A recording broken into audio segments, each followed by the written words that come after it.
Welcome back to another episode of Tech Tuesday on the Educational AD podcast. We'll be right back with today's tech guest, but first we want to give a shout out to our podcast partners, the Florida Coaches Coalition, We Coach, and the Global Community of Women in High School Sports. These are three great organizations that you should really be a part of. So check out We Coach, the Global Community of Women in High School Sports, and the Florida Coaches Coalition. Now let's have a quick word from our podcast sponsors. We want to give a shout out to Sideline Interactive indoor score tables and video displays. You've heard me say before that we've got a Sideline Interactive score table in our gym. It's probably one of the best purchases I ever made. They not only generate income for your department, they also create the ultimate game day experience for your student athletes. We use ours for games, but we also use it for pep rallies, for signing ceremonies. They're tremendously versatile, and the customer service is just outstanding. Go to sidelineinteractive.com and schedule a live web demo and see their tables and their boards in action. That's sidelineinteractive.com. We also want to say thanks to Snap Mobile. Go to snapraise.com and check out their entire suite of platforms designed to help you as an athletic director do your job better.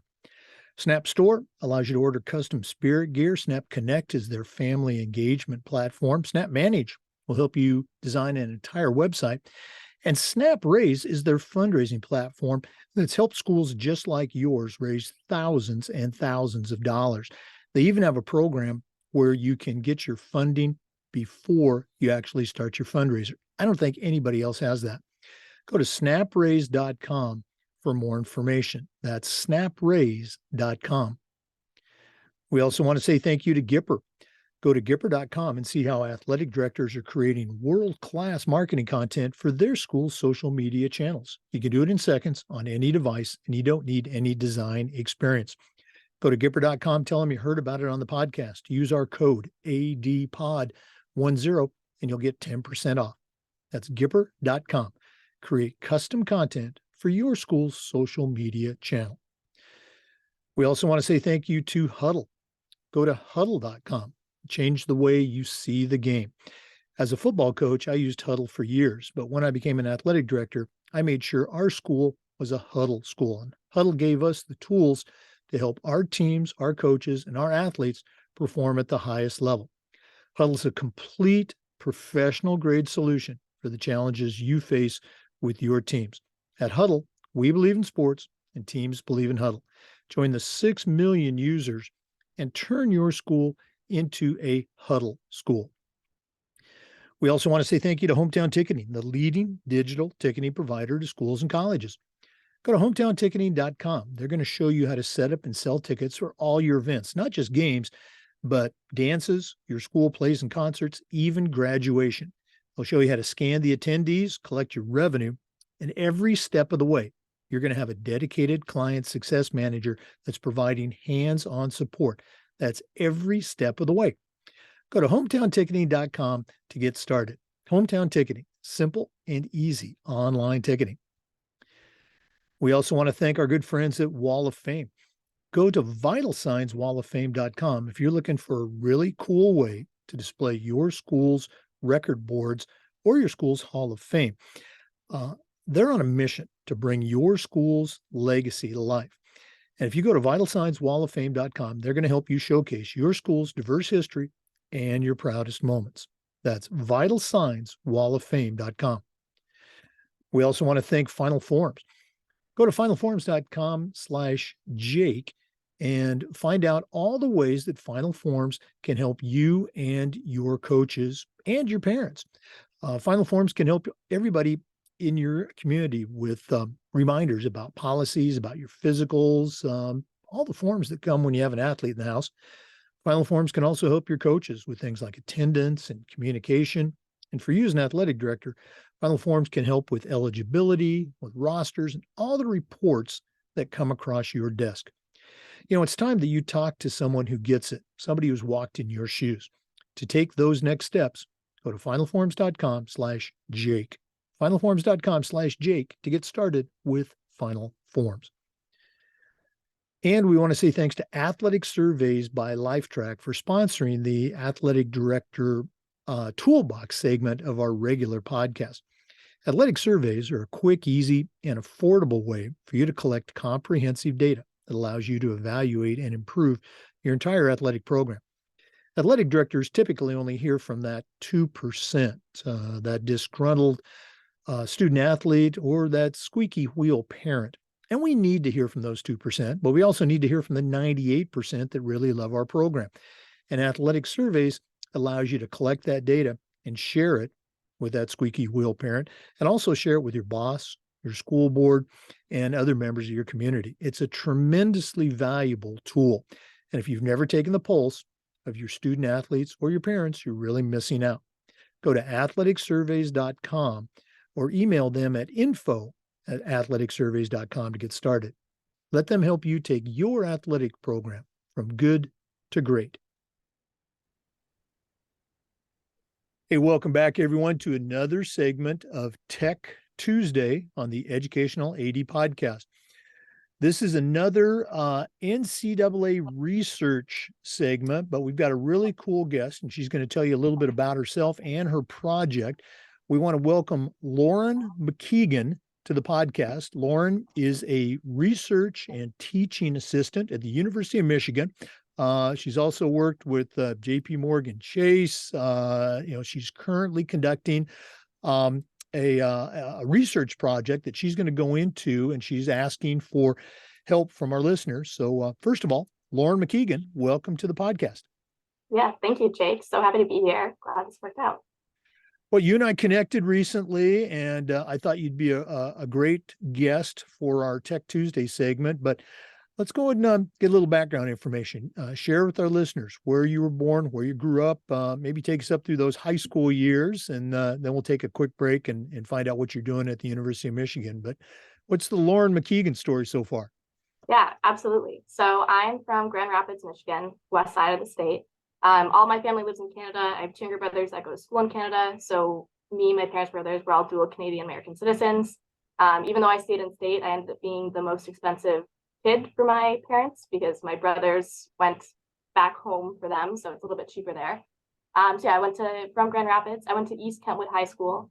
It's one of the bigger high schools on the west side of the state. Sports was huge in our high school. I think we won the state soccer tournament one time when I was in high school and made it to the finals a few times, so that was always huge. I didn't play any varsity sports in high school, but I grew up playing volleyball and hockey.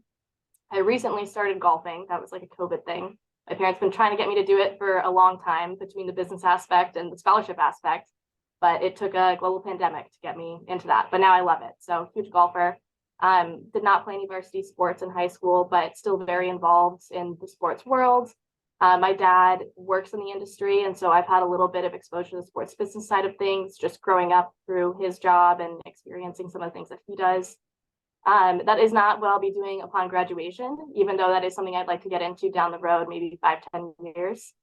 But yeah, that's kind of a little bit about me. Obviously now I'm a senior at the University of Michigan. So spent 4 years here. I'm a business student at the Ross School of Business. I have a history minor, history of law and policy. So that's a little bit of background about me. Yeah, it's been great. I've been very lucky to attend U of M. It's been an awesome 4 years.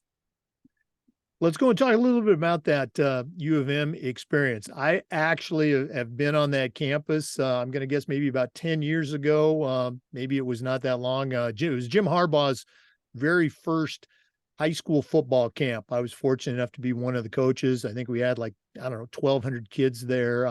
So I got to see a small part of the campus.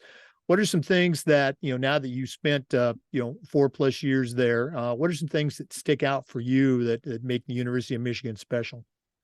Absolutely. So obviously game days are huge, especially the past couple seasons. It's been such a blast.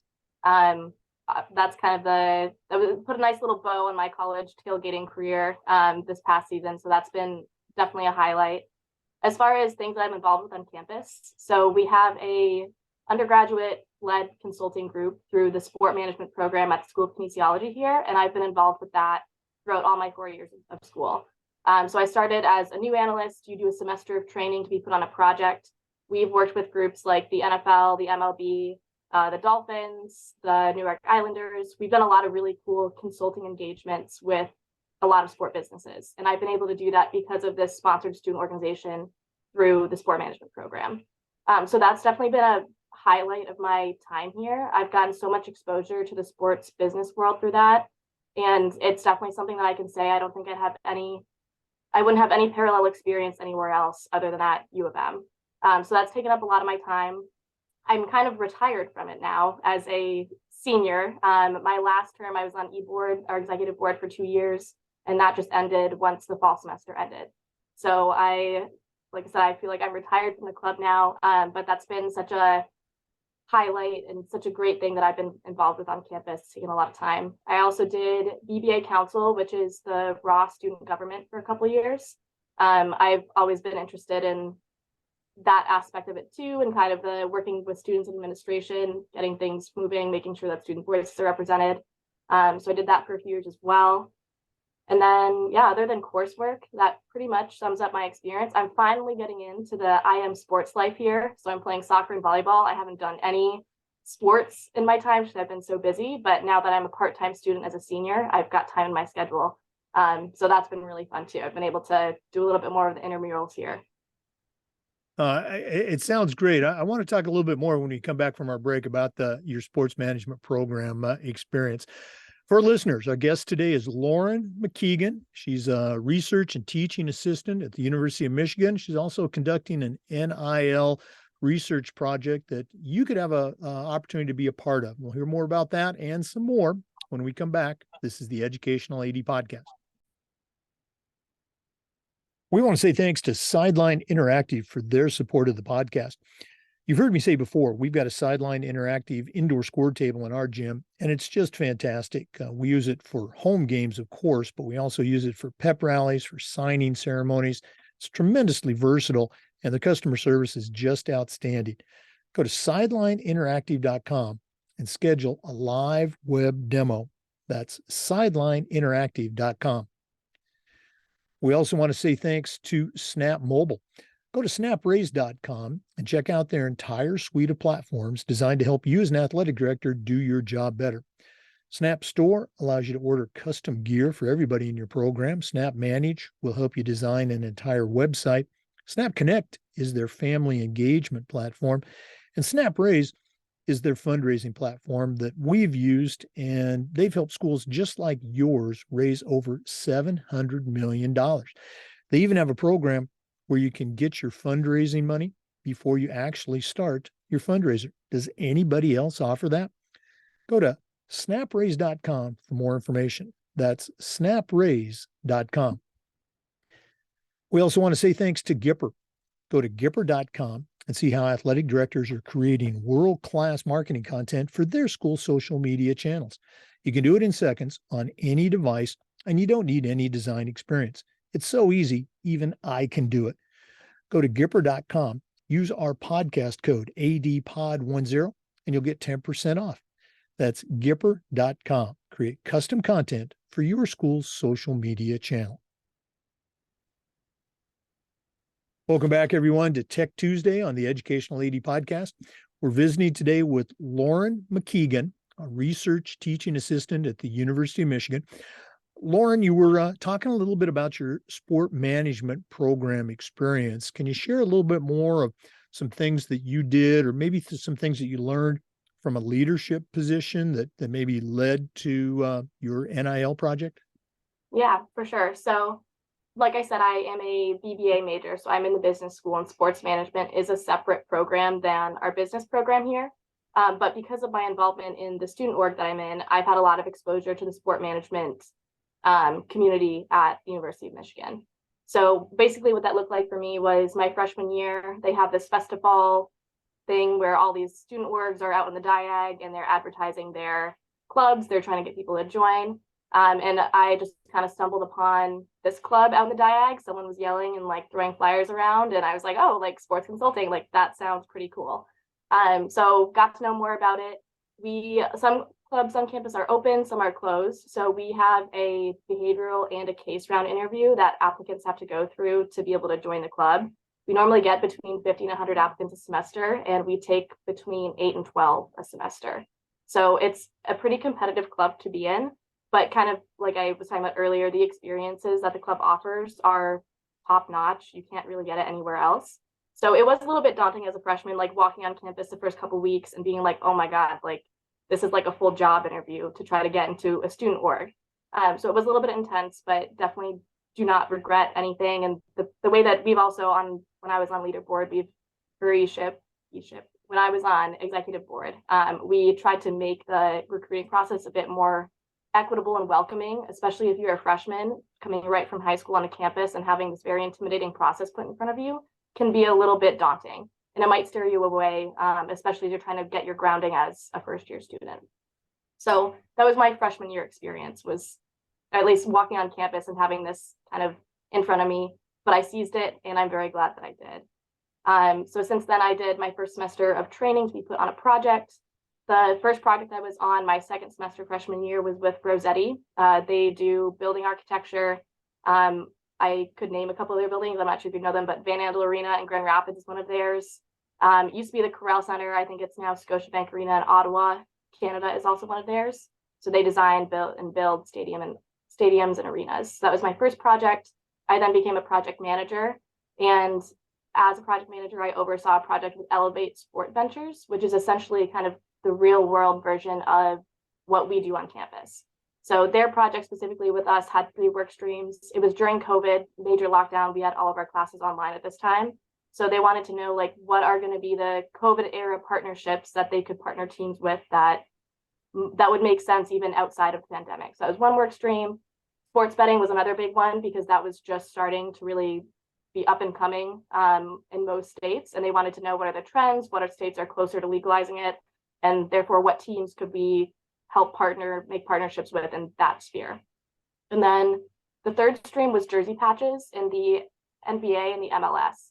So just analyzing that market, what makes sense for a jersey patch partner, what are the terms of the deal, depending on the team and the region that makes sense.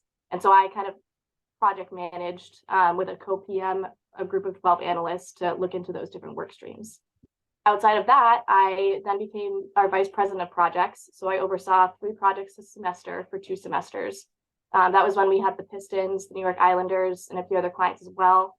And that was a really, as far as leadership goes, that was very developmental in like building those skills because you have a number of projects that you're working on, as well as project managers and analysts that are all in those, all very different types of people, all different types of work streams, but you've got to keep pushing forward and making sure that you're helping be an activator for those projects. And so that was definitely pivotal in learning how to manage different people and be flexible to the different timelines of the projects and understand that not, one size doesn't fit all when it comes to management style. So that was definitely a great experience for me. My second year on eBoard, I was our VP of development. So I took over running our new analyst program and basically teaching around 10 new analysts each semester. Here's how you be in the club. Here's how you provide good work to a project. Here's how you engage with clients, Excel, basics. How do you make your slides look decent? Just basic business skills that also apply to the sport business world. And actually in that, along with our training modules we also do a mock projects to get our new analysts kind of understanding what it's like to be working in a team environment where you're working with a sport business. And one of the mock projects that I did was based on NIL.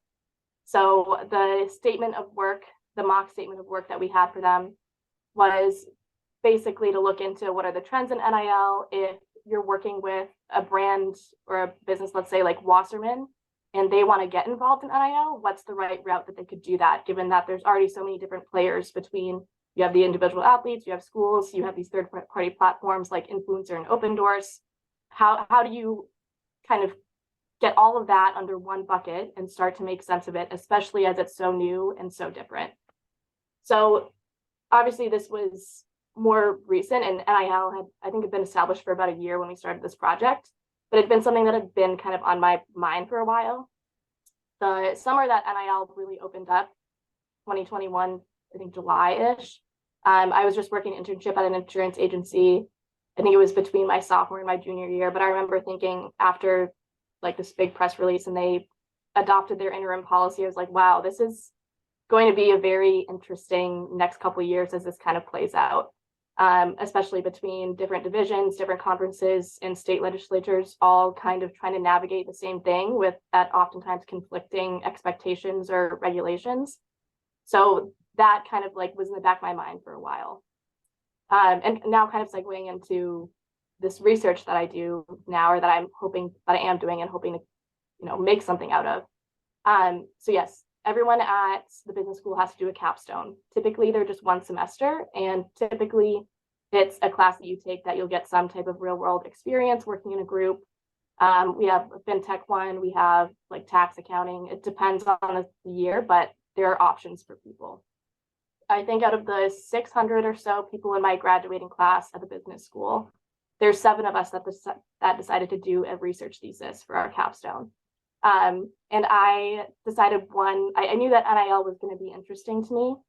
And then also last winter, so winter of 2022, I took an equity analytics class taught by Dr. Chris Ryder.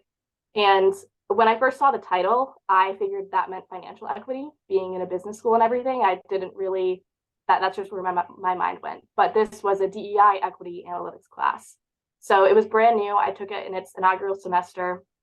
And after taking that class and having NIL in the back of my mind for a while, I was like, okay, like I think I know what I want to do for a thesis. Like this combination of equity and NIL sounds really cool. And so Dr. Ryder, he was a professor for his class. He was a speaker at MIT Sloan, the Sport Analytics Conference. He's had his work featured in ESPN. He's done work on the Rooney Rule and Olympic sport athletic outcomes post-Olympics. He has a big focus on equity, social equity, and entrepreneurship. And he is now my thesis advisor. I kind of talked to him a little bit about this when I was taking his class last year. It's like, yeah, like I think I might want to do this for a thesis, but I'm not sure yet. I have to, take the summer, figure it out, whatever. And he was like, well, if you do, like, I'd love to help out. It sounds really interesting. And it's so new that there hasn't really been much done when it comes to academic research regarding this space yet. So that's how I came to settle on this topic, specifically doing an equity analysis on name, image, and likeness in collegiate sports. Wow. We're going to take, I don't know if we can, but we're going to try to take a deeper dive into your project after we come back from the break. But before we go, all the things that you worked on in your sports management component, here you are an undergraduate, you already have some real life hands-on experience and a lot of things that athletic directors, many of us have no training. You talked about being retired. I've been retired for a couple of years, but I think you could be a tremendous resource to ADs in this area of, research and branding, et cetera, et cetera. If one of our listeners wanted to reach out from that aspect and pick your brain a little bit, what's the best way they can get a hold of you? Email works, LinkedIn as well. So obviously I'm sure my name will be posted somewhere where you can read it, but Lauren MacKeigan on LinkedIn. You need the Michigan, type in Michigan after that. I'm sure I'll come up first. Email, you can reach me at lmackeig, LMACKEIG @umich.edu. Okay. And we'll give that information out again at the end, but we're going to take another quick break. We've been visiting with Lauren MacKeigan, University of Michigan. And as I said, we're going to take our last break and we're going to hear about a couple of our sponsors. But when we come back, we're going to hear about her NIL research projects and how you can help out. This is Tech Tuesday on the Educational AD Podcast. We want to say thanks to Huddle for their support of the podcast. Go to huddle.com and change the way you see the game. As a head football coach, I used Huddle for years, but when I became an athletic director, I made sure our school was a Huddle school, and our coaches just loved the smart cameras, the mobile apps. Of course, they loved the analytics, but Huddle provided the tools to help our teams, our coaches, and all of our athletes play at the highest level. Huddle provides a complete professional-grade solution to the challenges that we face as athletic directors. Go to huddle.com. We believe in sports, and teams believe in Huddle. Join the 6 million users and turn your school into a Huddle school. We also want to say thanks to Hometown Ticketing, the leading digital ticketing provider to schools and colleges. Go to hometownticketing.com. They're going to show you how to sell your tickets digitally, not just for your athletic events, but also for things like your school plays, concerts, school dances, even graduation. They'll show you how to scan the attendees that come to your games and collect your revenue. And every step of the way, you're going to have a dedicated client success manager that's providing hands-on support. That's every step of the way. You'll find it all at hometownticketing.com. Simple and easy online ticketing. We also want to thank Wall of Fame by Vital Signs. Their mission is to bring your school's legacy to life. If you're looking for a really cool way to display your school's record boards for all the teams, for all the events, or your school's Hall of Fame, go to vitalsignswalloffame.com. They're going to help you showcase your school's diverse history and your proudest moments on one of their digital touchscreen displays. You can find a variety of sizes and templates that fit your needs and help you tell your school's story. You can find it all at vitalsignswalloffame.com. That's vitalsignswalloffame.com. Hey, welcome back, everyone. We're visiting today with Lauren MacKeigan, research and teaching assistant at the University of Michigan. And part of her capstone senior experience is a research project, and her topic is NIL, name, image, and likeness. Lauren, you talked a little bit about the project. Review for our listeners again what it's all about, and then most importantly, how they can help, how they can get involved. Absolutely. So like I was talking about earlier, I ended up on this combination of an equity study along with NIL after kind of thinking about NIL and being involved in the sport business world for a little while, and then taking an equity analytics class that was offered at the Ross School of Business here. That professor that taught that class, Dr. Chris Ryder, is now my faculty advisor. And obviously the goal when at least thinking about equity and NIL is the overarching goal is to make some type of judgment on, is this market equitable for student athletes? And there's already data out there that suggests different things. For example, women college athletes have been doing very well when it comes to NIL. And there's actually a lot of brands that say that they might prefer to work with a woman because they're more likely to be more attentive to their social media, make sure that the post looks exactly how it should, and make sure the caption is engaging, as opposed to some male athletes. So there's already some evidence out there based on data from Open Doors, Influencer, and some of those third-party apps that's saying like, it seems like this is working really well for women right now. What I'm hoping to do is kind of look at a larger scale across race and gender and make some analyses on, okay, ultimately my idea of equity right now is let's look at the distribution of compensation across athletes and let's compare that to the population of student athletes. So if there is equity, then we would see that the distribution of compensation is roughly equal to the distribution of athletes. And that's ultimately what I'd like to get down to in my research. There's a couple of other things too that have helped informed that there could be inequity in the market. One of them, for example, being past research done on the pay gap. So we know from past experiments and literature that women are less likely to negotiate for higher wages or raises than men in the workplace are. And obviously we're not in a parallel situation with that right now, but there is somewhat of a negotiation aspect for some athletes as they get engaged with NIL. And so if that pattern still holds true now, that could also be leveling some type of inequity in the market. So my main tool for data collection is a survey. And obviously that also comes with its own challenges between participant selection bias. If an athlete opts in to take the survey, they might have different traits than those that don't. So there's definitely a level of intricacy when it comes to what conclusions I can really make with this and what I can't, especially considering it's an undergraduate research thesis. So it's not like this is, super heavily funded. It's not like I'm just able to, swoop people into getting involved. So there's definitely a host of challenges that come with it. But ultimately, I want to be able to make some judgment on, is the market equitable? And I also want to provide student athletes with some takeaways at the end that can help them better leverage themselves in the market and understand how they can best get their footing if they want to be involved. So that's kind of the motivation behind the research, and just a quick recap of how I came together with equity and NIL. And yes, so my main tool for data collection is a survey. It just opened last week. And I've been very fortunate in the sense that it's been very well accepted here at Michigan Athletics. I know our student athlete advisory committee's president, and Sierra Brooks, she's been phenomenal with helping get this out. She's helped me get it sent out to the broader student base at Michigan, and she's even letting me come present at their student athlete advisory committee to get all of their members to take it as well. And that's been kind of the approach that I've been taking when doing cold emails and reaching out to conferences and schools is, could you get me in touch with someone from your student athlete advisory committee? Because ultimately my belief is like all the compliance people in the world can say no because they don't want to give out athlete information. I totally get it. But ultimately my goal is to provide something of value to student athletes. And so I'd like for them to be the judges of whether or not they want to get their student bases involved.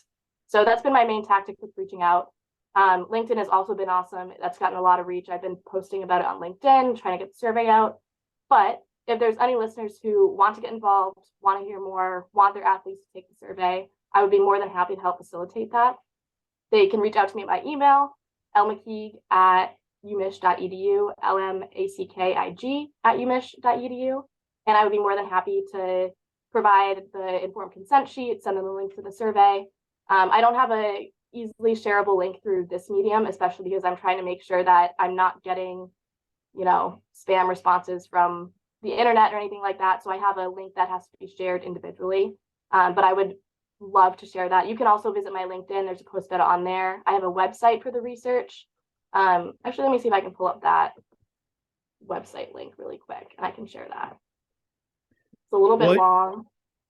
No, while you're doing that, again, that makes perfect sense. And again, that link for the research project is on your LinkedIn profile. So Yes. again, listeners, check that out. Lauren MacKeigan. I'm going to guess that the actual link is probably quite a few characters, right? Yeah. It's so the easiest way would definitely be to just search up my name on LinkedIn, and it's the pinned post on my profile. So it should be easy to get to. But if for some reason you really want to type it into your browser from me saying it, it's the Google site. So sites.google.com/umich.edu/NIL thesis/survey. But yeah, definitely easier to go to my LinkedIn page and just click that there. And you'll also get a brief rundown of the study, as well as see who's engaged with it and some comments from some other people as well. Okay. Although again, it sounds tremendously interesting. And even if you cannot participate in the study, I think you've got a great resource here from someone just starting their journey, hopefully going to stay with the athletic aspect of it for us. Lauren, one more time, just go ahead and give out that email if one of our listeners wanted to reach out and pick your brain a little bit more. Yeah, absolutely. My email is lmackkeig@umich.edu, lmackkeig@umich.edu. Okay. Lauren MacKeigan, University of Michigan. Thanks for sharing with us on Tech Tuesday. All the best with the research project, and keep us posted. Let us know how you're doing and what sort of results came out of your research. Yeah, absolutely. I'll be publishing something that's pretty finalized towards the end of April. So you can definitely find that on my LinkedIn when that's ready to go. Okay, very cool. For our listeners, we do this every week and also just about every day for new content. We also post our Zoom recordings on the Educational AD Podcast YouTube channel. We appreciate you listening. Come back next Tuesday for more tech tips and just about every day on the Educational AD Podcast. We'll see you next time. Before we go, we do want to say thanks to Final Forms. Final Forms is the industry leader in forms and registration, but there's so much more than that. Final Forms can help your stakeholders with things like mobile accessibility. They've got reminders for parents about policies, about physical deadlines, and all the forms that come when you have an athlete in the house. Final Forms can also help your coaches with things like attendance and communication. And for you as an athletic director, Final Forms can help with eligibility, with rosters, and all the reports that come across your desk. It's time that you talk to someone who's walked in your shoes, someone who gets it. For more information, go to finalforms.com/Jake. That's finalforms.com/Jake to get started with Final Forms. And we want to say thanks to Athletic Surveys by LifeTrack. If you've never used a survey to take the pulse of your parents or your student athletes, you're really missing out. Go to athleticsurveys.com. Typically, athletic directors only hear from that 2% that want to gripe about your program. And we need to hear from that 2%, but we also need to hear from the 98% that really love and support our program, because that's a tremendously valuable tool to share with that squeaky wheel parent, or your principal or your school board, about all the positive aspects that your athletic program provides. Once again, go to athleticsurveys.com. Let them show you how to take your athletic program from good to great.